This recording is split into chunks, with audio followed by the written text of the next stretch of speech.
युधिष्ठिर कहने लगे कि हे भगवान, ज्येष्ठ कृष्ण एकादशी का क्या नाम है तथा उसका माहात्म्य क्या है, सो कृपा कर कहिए। भगवान श्री कृष्ण कहने लगे कि हे राजन, यह एकादशी अचला तथा अपरा दो नामों से जानी जाती है। पुराणों के अनुसार ज्येष्ठ कृष्ण पक्ष की एकादशी अपरा एकादशी है, क्योंकि यह अपार धन देने वाली है। जो मनुष्य इस व्रत को करते हैं वे संसार में प्रसिद्ध हो जाते हैं।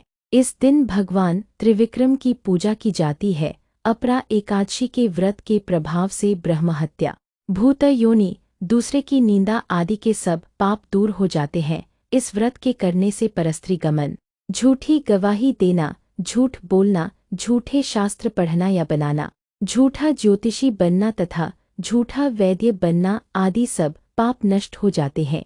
जो क्षत्रिय युद्ध से भाग जाए वे नरकगामी होते हैं, परंतु अपरा एकादशी का व्रत करने से वे भी स्वर्ग को प्राप्त होते हैं।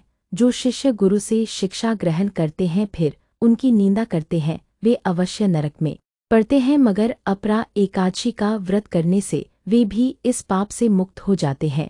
जो फल तीनों पुष्कर में कार्तिक पूर्णिमा को स्नान करने से या गंगा तट पर पितरों को पिंडदान करने से प्राप्त होता है, वही अपरा एकादशी का व्रत करने से प्राप्त होता है। मकर के सूर्य में प्रयागराज के स्नान से, शिवरात्रि का व्रत करने से, सिंह राशि के बृहस्पति में गोमती नदी के स्नान से, कुंभ में केदारनाथ के दर्शन या बद्रीनाथ के दर्शन, सूर्यग्रहण में कुरुक्षेत्र के स्नान से, स्वर्णदान करने से अथवा अर्धप्रसूता गौदान से जो फल मिलता है वही फल अपरा एकादशी के व्रत से मिलता है।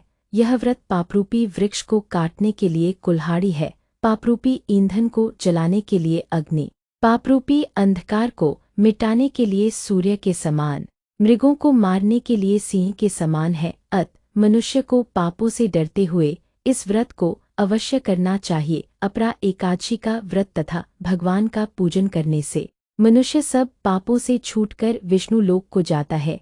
इसकी प्रचलित कथा के अनुसार प्राचीन काल में महीध्वज नामक एक धर्मात्मा राजा था। उसका छोटा भाई वज्रध्वज बड़ा ही क्रूर, अधर्मी तथा अन्यायी था। वह अपने बड़े भाई से द्वेष रखता था। उस पापी ने एक दिन रात्रि में अपने बड़े भाई की हत्या करके उसकी देह को एक जंगली पीपल के नीचे गाड़ दिया। इस अकाल मृत्यु से राजा प्रेतात्मा के रूप में उसी पीपल पर रहने लगा और अनेक उत्पात करने लगा। एक दिन अचानक धौम्य नामक अर्षि उधर से गुजरे। उन्होंने प्रेत को देखा और तपोबल से उसके अतीत को जान लिया। अपने तपोबल से प्रेत उत्पात का कारण समझा। अर्षि ने प्रसन्न होकर उस प्रेत को पीपल के पेड़ से उतारा तथा परलोक विद्या का उपदेश दिया।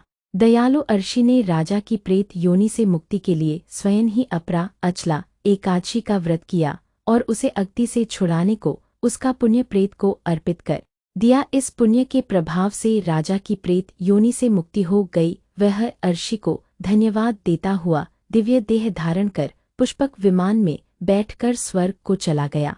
हे राजन, यह अपरा एकादशी की कथा मैंने लोकहित के लिए कही है। इसे पढ़ने अथवा सुनने से मनुष्य सब पापों से छूट जाता